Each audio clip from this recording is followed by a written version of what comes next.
Hello students, welcome to class 6 geography. इस part में हम आगे नेक्स्ट चैप्टर स्टार्ट कर रहे हैं। चैप्टर 8 इंडिया की जो क्लाइमेट है, जो वाइल्ड लाइफ है या फिर जो वेजिटेशन है, उसके बारे में हम इस चैप्टर में पढ़ेंगे। इससे पहले हमने चैप्टर 7 में इंडिया के फिज़िकल डिवीज़न्स और पॉलिटिकल डिवीज़न्स के बारे में पढ़ा, जो एडमिनिस्ट्रेटिव डिवीज़न्स हैं उनके बारे में पढ़ा। तो चैप्टर 7 और 8 जो है वो इंडिया के फीचर्स के बारे में ही है। अभी हम जो पढ़ेंगे वो climate, vegetation and wild life, इन 3 चीज़ों के बारे में हम इस चैप्टर में पढ़ेंगे।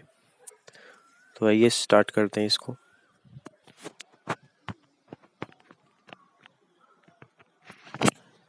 इंडिया की क्लाइमेट का मतलब क्या होता है? क्लाइमेट होती है जलवायु। वेजिटेशन का क्या मतलब होता है? वेजिटेशन है पेड़ पौधे, वनस्पति और वाइल्ड लाइफ, यहाँ के जीव जंतु। तो सबसे पहले हम इसका इंट्रोडक्शन पढ़ते हैं चैप्टर का। You read in newspaper Delhi and watch TV on or hear others talking about weather। तो सबसे पहले अभी हम इस क्लाइमेट सेक्शन के बारे में पढ़ेंगे।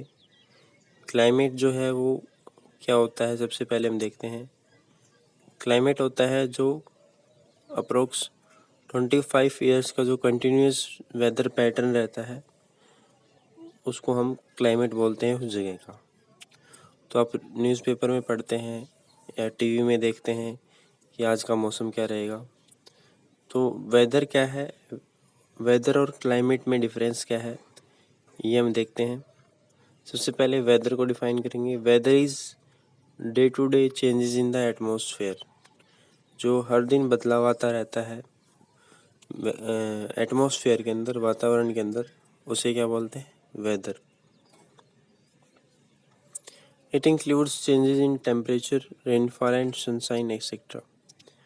अब वेदर के अंदर बहुत सारी चीज़ें आ जाती हैं, जैसे कि ये टेम्परेचर पर डिपेंड करता है कि एक जगह का टेम्परेचर कैसा है, तो वेदर में क्या बदलाव रहेगा। उसके बाद रेनफॉल, बारिश कितनी होती है, तो ये भी इम्पोर्टेंट फैक्टर है वेदर के लिए। और सनशाइन, ठीक है, वहाँ पे कितनी धूप निकल पाती है, कितनी धूप पहुँचती है। तो ऐसे काफ़ी सारे फैक्टर्स हैं जिनके ऊपर वेदर, मौसम डिपेंड करता है। ह्यूमिडिटी है जैसे। So for example as such it may be hot और कोल्ड। तो वेदर हॉट और कोल्ड, ठंडा हो सकता है, गर्म हो सकता है या ठंडा हो सकता है वेदर। सनी और क्लाउडी, ठीक है, धूप भी निकल सकती है और बादल भी रह सकते हैं। विंडी और काल्म, विंडी मतलब कि तेज़ हवाएं भी चल सकती हैं और शांत वातावरण भी रह सकता है। तो ये एग्जाम्पल्स थे वेदर के कि किस तरीके से किसी भी जगह का कोई वेदर हो सकता है। You must have noticed that when it is hot continuously for several days, you don't need any warm clothing। तो आपने नोटिस भी किया होगा, जब लगातार कोई किसी भी जगह का, पर्टिकुलर जगह का जो वेदर है वो गर्म रहे, तो आपको वार्म क्लोथिंग मतलब गर्म कपड़ों की ज़रूरत नहीं पड़ती। जैसे समर्स में है, नॉर्दर्न हेमिस्फेयर में, इंडिया के नॉर्दर्न पार्ट में जो है समर में जो है समर रहती है, गर्मी रहती है, तो उस टाइम पे लोगों को वार्म क्लोथिंग की ज़रूरत नहीं पड़ती, गर्म कपड़ों की ज़रूरत नहीं पड़ती। You also like to eat और ड्रिंक कोल्ड थिंग्स। और उस टाइम पे आपको ठंडी चीज़ें खाना, ठंडी चीज़ें पीना पसंद रहता है। In contrast there are days together you feel cold without woollen clothes. और इसके विपरीत, इन कॉन्ट्रास्ट मीन्स इसके विपरीत, साल में ऐसे दिन भी आते हैं जब आप वुलन क्लॉथ्स के बिना नहीं रह सकते। मतलब आपको वुलन क्लॉथ के, ऊनी कपड़ों के बिना आपको बहुत ज़्यादा ठंड लगेगी। And when it is very windy and chilly you would like to have something hot to eat. या फिर तेज़ हवाएं चलती हैं या फिर काफ़ी ठंड है, ठीक है, तो आपको कुछ गर्म खाने का मन करता है। तो ये अभी हमने जो चीज़ें पढ़ी हैं, अभी हमने जो इस पैराग्राफ में पढ़ा है, वो डे टू डे चेंज है या फिर एक पर्टिकुलर सीज़न में चेंज है। तो ये क्या हो गया, वेदर। और यही वेदर अगर कई सालों तक इसी पैटर्न तक चलता रहे, सेम पैटर्न पे, कि भी पर्टिकुलर एक विशेष टाइम पर बारिश हो, एक विशेष टाइम पर जो है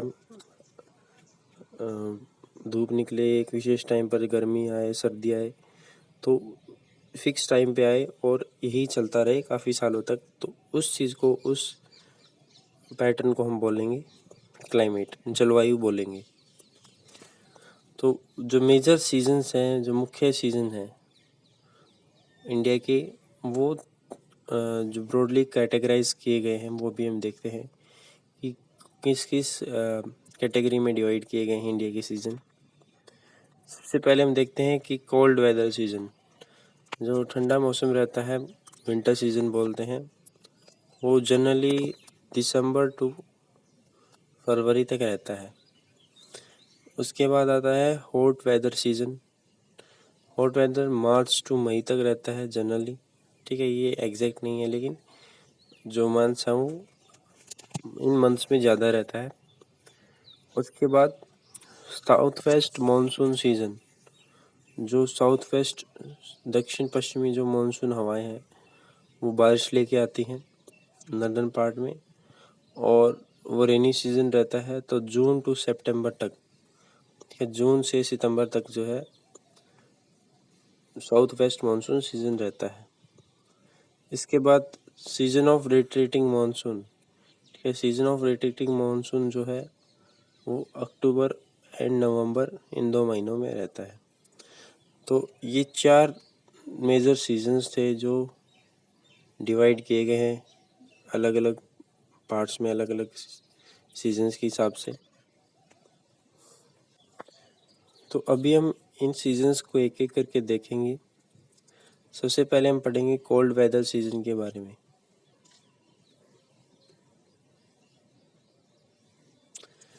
during the winter season the sun rays do not fall directly in the region. Winter season में क्या रहता है कि सन रेज जो है वो इस रीजन में डायरेक्टली नहीं गिरती। As a result temperatures are quite low in northern India. तो रिजल्ट क्या रहता है, परिणाम ये रहता है कि नदर्न इंडिया में, उत्तर भारत में जो टेम्परेचर है वो काफ़ी लो रहता है।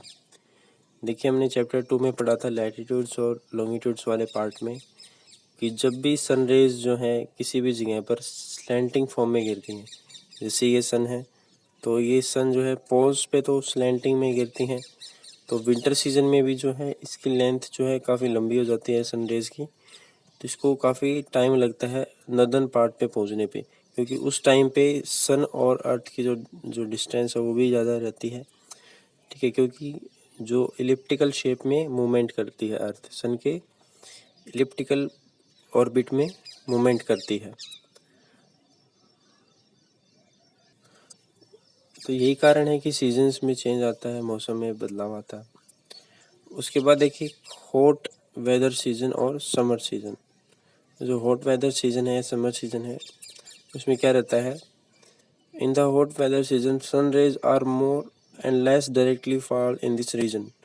तो हॉट वेदर सीजन में क्या रहता है कि सनरेज जो है डायरेक्टली इसी रीजन पे गिरती हैं जहाँ पे गर्मी रहती है। जैसे कि हमने पढ़ा है ग्लोब के अंदर कि 21 जून जो है वो सबसे बड़ा डे होता है, ठीक है, 21 जून को।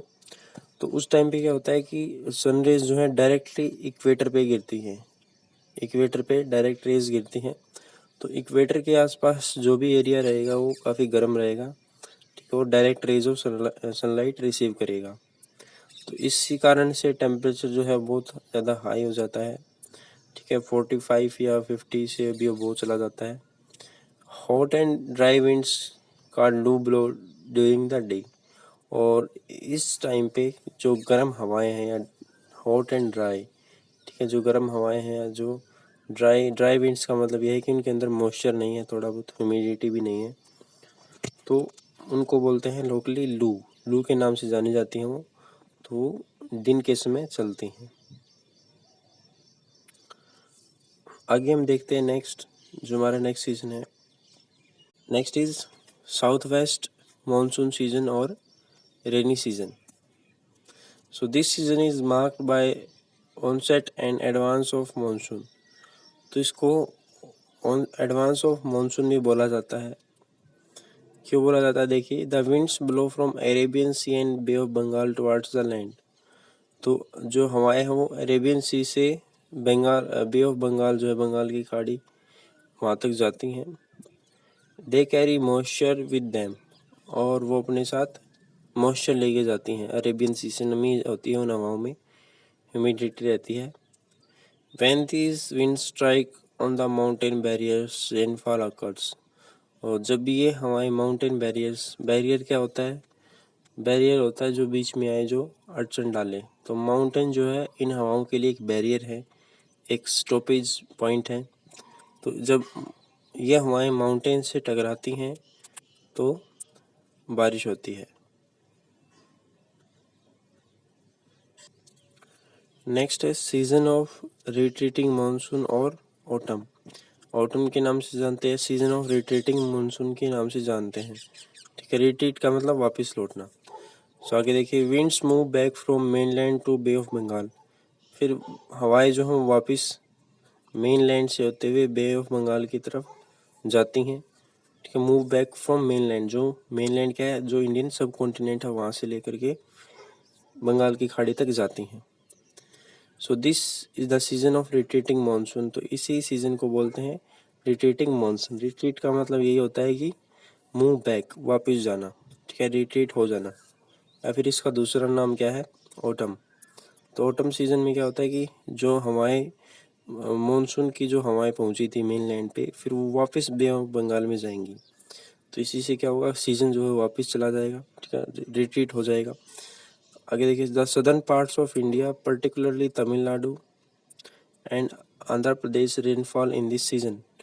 तो सबसे ज़्यादा जो रेनफॉल रिसीव करते हैं, सबसे ज़्यादा जो बारिश होती है सदर्न पार्ट्स, जो दक्षिणी हिस्से हैं भारत के, वहाँ पे होती है.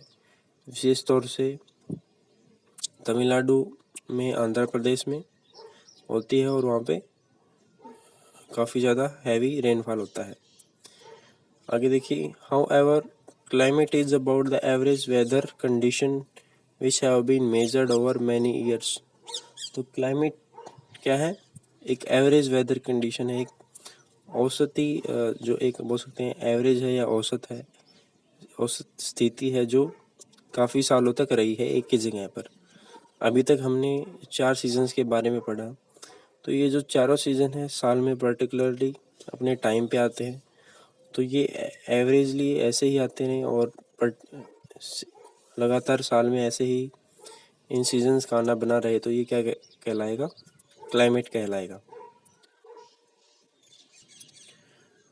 The climate of India has broadly been described as monsoon type. India का जो क्लाइमेट है वो मानसून टाइप में डिस्क्राइब किया गया है, इसका वर्णन किया गया है. ठीक है, मानसून क्या है? Monsoon is taken from the Arabic word मौसिन विच मीन्स सीजन.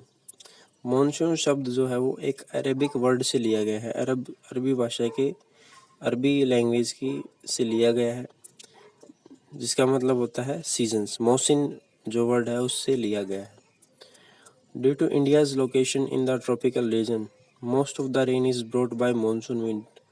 और इंडिया की लोकेशन ट्रॉपिकल रीजन में होने के कारण, ठीक है, ट्रॉपिकल जो रीजन्स हैं वहाँ पे होने के कारण इंडिया में जो बारिश है वो मानसून विंड्स के कारण ही होती है.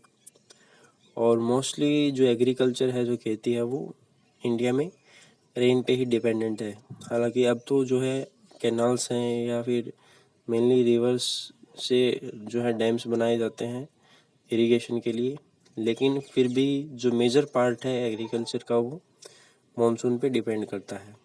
ठीक है, गुड मानसून का मतलब क्या है? Good monsoon mean adequate rain and A bountiful crop. अच्छे मानसून का मतलब ये है कि पर्याप्त बारिश होना, और बाउंटीफुल का मतलब होता है प्रचुर मात्रा में. ठीक है, एडिक्वेट भी होता है प्रचुर. तो हाँ, सरप्लस भी बोल सकते हैं इसको, सरप्लस बाउंटीफुल. ठीक है, मतलब आवश्यकता से अधिक जो है वो हमें प्रोडक्शन मिलना क्रॉप का. तो इस सेक्शन में अभी हम इतना ही करेंगे। नेक्स्ट जो हमारा पार्ट है, जो एल्टीट्यूड वाला पार्ट है, जो रिलीफ का है, वो हम नेक्स्ट वीडियो में कंप्लीट करेंगे। Thank you.